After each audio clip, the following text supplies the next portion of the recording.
வணக்கம் மக்களே, இந்த பழத்தை நல்லா பார்த்துக்கோங்க. என்ன பழம்னு கண்டுபிடிச்சிட்டீங்களா?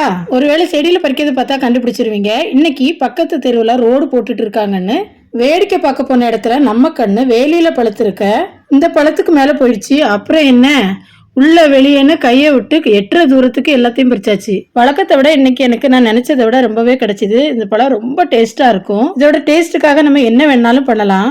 ஆப்போசிட்ல உள்ள ஆள் இல்லாத வீட்டு மதில் சோறுலையும் இது படர்ந்து கிடக்கு. அதனால அந்த பக்கம் போய் பார்த்தா எல்லாமே எறும்பு சாப்பிட்டுடுச்சு. பரவாயில்லன்னு விட்டுட்டு வந்ததுக்கு சும்மா போக முடியுமா? அதனால இந்த கரும்பூலன் பழம் கண்ணில் பட்டுச்சு, அதையும் கொஞ்சம் பறிச்சுட்டேன். இதில் இருக்க இந்த உண்ணி மரத்து மேலே தான் இந்த சொக்கன் பழம் கொடி படர்ந்து கிடக்குது. பழங்கள் எல்லாம் ரொம்ப தூசியா இருக்கிறதுனால வீட்டுக்கு எடுத்துட்டு போய் கழுவலான்னு முடிவு பண்ணிட்டேன். இப்போ சமைச்சிட்டு டியூட்டிக்கு வேற அவசர அவசரமா போக வேண்டியது இருக்குது. நாங்க இது சொக்கன் பழம்னு சொல்லுவோம். ஆனா ஒவ்வொரு ஊர்லயும் இதுக்கு ஒவ்வொரு பேர் சொல்லுவாங்க. ஒரு முறை சாப்பிட்டீங்கன்னா கண்டிப்பா அடுத்த முறை எங்கேயாவது பார்த்தா இதை விடவே மாட்டீங்க. அவ்வளவு டேஸ்டா இருக்கும். உங்க ஊர்ல இந்த பழத்துக்கு என்ன பேருன்னு கண்டிப்பா கமெண்ட்ல சொல்லுங்க. நிறைய காயங்களுக்கு பிறகுதான் கனவெல்லாம் நனவாகும். அதனால சாதிக்க எண்ணம் நம்ம ஆழ்மனதுல தோண்டிட்டாலே எது இருந்தாலும் இல்லாவிட்டாலும் தன்னம்பிக்கையோட விமர்சனங்கள் இருந்தாலும் பரவாயில்ல, முன்னேறி போயிட்டே இருக்கணும். விடாமுயற்சியோட இருந்தா விமர்சிச்சவங்களும் ஒரு நாள் வியந்து பார்க்கத்தக்க நாள் கண்டிப்பா நமக்கும் வரும். சாப்பிட சாப்பிட நல்லா டேஸ்டா இருக்கு சொக்கன் பழம். கரும்புலான் பழத்தை பற்றி இன்னொரு வீடியோல சொல்றேன். இப்போ சீசன் தான் அது.